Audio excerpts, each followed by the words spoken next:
iPhone 16 Pro Max। বর যে এইভাবে আমার স্বপ্ন পূরণ করবে, আমাকে যে আইফোন গিফট করবে, সেটা আমি কোনো দিন ভাবিনি। তো হ্যালো এভরিওয়ান, কেমন আছো সবাই? আশা করি সবাই ভালো আছো। তোমাদের ভালোবাসায় আমিও অনেক ভালো আছি। আজ বুধবার বিকাল 5টার মতো বাজে। সকাল থেকেই বৃষ্টি পড়ছে জানো। ঘরে শুয়েই ছিলাম, রিকু এসে হঠাৎ করে বলছে চলো আজকে আইফোন কিনতে যাব।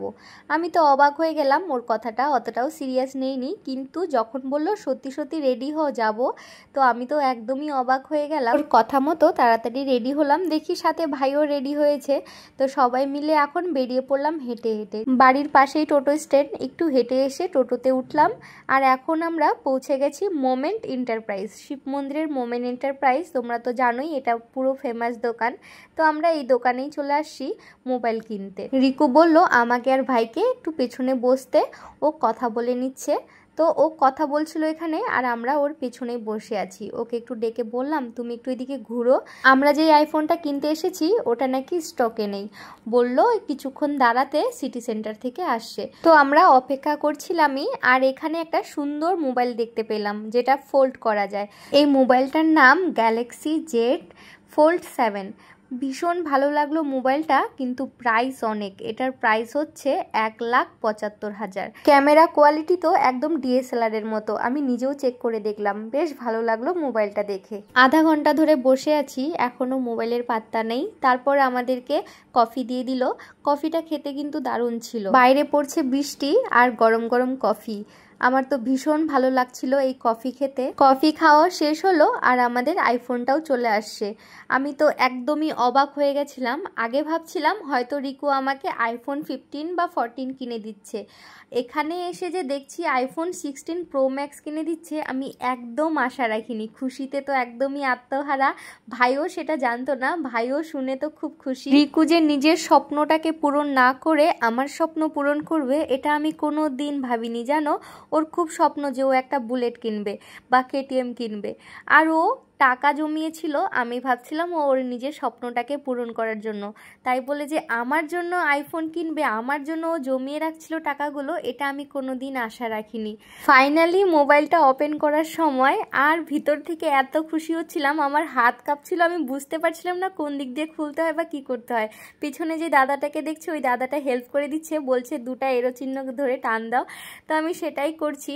আর খোলার পর মানে আমি একদমই অবাক, এত দামের মোবাইল যে আমার হাতে উঠবে, এটা আমার এত সৌভাগ্য। এই আইফোনটা যে আমার কতটা উপকারী, কতটা দরকার ছিল, সেটা একমাত্র আমি জানি বা রিকু জানে। এই কারণেই ওর স্বপ্নগুলোকে পূরণ না করে আগে আমাকে আইফোনটা কিনে দিল। তোমরা তো সবাই জানো ব্লগারের সাথে সাথে আমি একজন মেকআপ আর্টিস্টও।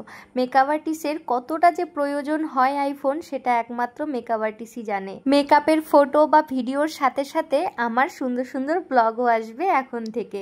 অনেক অনেক ধন্যবাদ রিকু আমাকে এত ভালোবাসার জন্য, আমার স্বপ্নগুলোকে পূরণ করার জন্য। জানি না কতটা পুণ্যের কাজ করেছি যে তোমার মতো বর পেয়েছি। তোমার বড় বড় স্বপ্নগুলোকে পূরণ করতে না পারলেও ছোট ছোট স্বপ্নগুলোকে পূরণ করার অবশ্যই চেষ্টা করব বা তোমার হেল্প করব। জানি না আমাদের বাকি স্বপ্নগুলোও পূরণ করতে পারবো কিনা বা কতদিন লাগবে, কিন্তু দুজন মিলে চেষ্টা করলে খুব তাড়াতাড়ি আমাদের স্বপ্ন পূরণগুলো হবে কি, তাই তো? আমাদের আইফোনের ভিডিও করা হয়ে গেছে, আইফোন ওপেনিংও হয়ে গেছে। তো ওনারা বললো ওনাদের পেজেও নাকি একটা ভিডিও আপলোড করবে। তো রিকুকে বললাম তুমি যাও ওদের ভিডিওতে। তো তারপর ওনারা আমাদের একটা স্ক্র্যাচ কার্ড দিয়েছে, যেখানে ঘষে দেখতে হবে যে কি আছে আমাদের ভাগ্যে। সুরজ ভাইয়ের সাইডে যে কার্ডটা দেখতে পাচ্ছ, সেম ওইরকমই কার্ড, বাট এটা ছোট কার্ড। ওখানে লেখা আছে যে টিভি পাওয়া যাবে, বা বাজাজ কোম্পানির একটা মিক্সচার মেশিন পাওয়া যাবে, বা মোবাইলও পেতে পারো, বা হেডফোন বা ওয়াচ। তো আমরা দেখছি আমাদের ভাগ্যে কি আছে। ফাইনালি রিকু একটা কার্ড চয়েস করলো, অনেকগুলো কার্ড দিয়েছে। তারপর ওখান থেকে একটা কার্ড নিয়ে এখন রিকু ঘষে দেখছে যে আমাদের ভাগ্যে কি আছে। আমি মনে মনে আশা রাখছি যে একটা টিভি বা মোবাইল ফোন পাবো। তো জানি না সেটা পাবো কিনা, দেখা যাক ওর মধ্যে কি আছে। ওদের দুই ভাইয়ের মুখের হাসিটা দেখছো, ওরা মনে মনে এত খুশি হচ্ছে, মনে হচ্ছে যে টিভিটাই পাবে। কিন্তু কি আর করা যায়, লাস্ট পর্যন্ত যেটা আমাদের কপালে জুটছে সেটা হচ্ছে ইয়ারবাডস আর হেডফোন। যাই হোক ভালোই লাগলো, দুটা গিফট পেয়ে গেলাম। তবে টিভিটা পাইলে ভালোই হইতো, তাই না বলো? যাই হোক আইফোন তো নেওয়া হয়ে গেল, তারপর আইফোনের কাভারও তো নিতে হবে, তাই না? তো আমাদেরকে চয়েস করতে বললো যে কোনটা কভার নিব।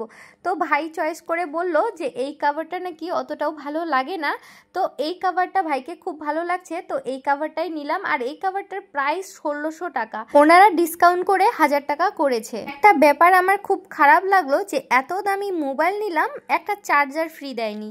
এইটার চার্জার নাকি আলাদাভাবে কিনতে হয়, যেটার দাম 1900 টাকা। ভাবা যায়? চলো কি আর করা যায়, দামি মোবাইল যখন নিয়েছি চার্জার তো নিতেই হবে, আর একটা দামি কভারও নিতে হবে। তো চার্জার কভার নিয়ে নিলাম, তারপর একটা টেম্পার গ্লাসও লাগিয়ে নিলাম। ওখানকারই একটা ভাই সুন্দরভাবে টেম্পার গ্লাস লাগিয়ে নিচ্ছে, আবার অনেক কিছু নলেজও দিচ্ছে। খুব ভালো লাগলো ভাইটার ব্যবহার দেখে, খুব ভালো ব্যবহার ছিল সবার। এই কাভারটাও সুরজ ভাই পছন্দ করছে, মোবাইলের কালারটাও ভাই পছন্দ করেছে। ভাই বলছে এই চার্জারের উপর দিয়েও নাকি চার্জ দেওয়া যাবে। চলো ফাইনালি আমাদের মোবাইলটা কেনা হয়ে গেল, আর যা যা কিনতে হয় মোবাইলের সাথে সাথে সবগুলো কিনে নিয়েছি। এখন আমরা বাড়ি যাব। বাইরে এসে দেখছি বৃষ্টিটা একটু কম। এত দামি মোবাইল কিনে নিয়ে যাচ্ছি, বাড়ির লোকগুলো সবাই বলবে পার্টি দাও পার্টি দাও, তাই সবার জন্য মিষ্টি নিয়ে যাব। তো গাইস, আজকের ব্লগটা কেমন লাগলো অবশ্যই কমেন্টে জানিও। দেখা হবে পরের একটি ব্লগে। আজকের জন্য টাটা, ভালো থেকো সবাই।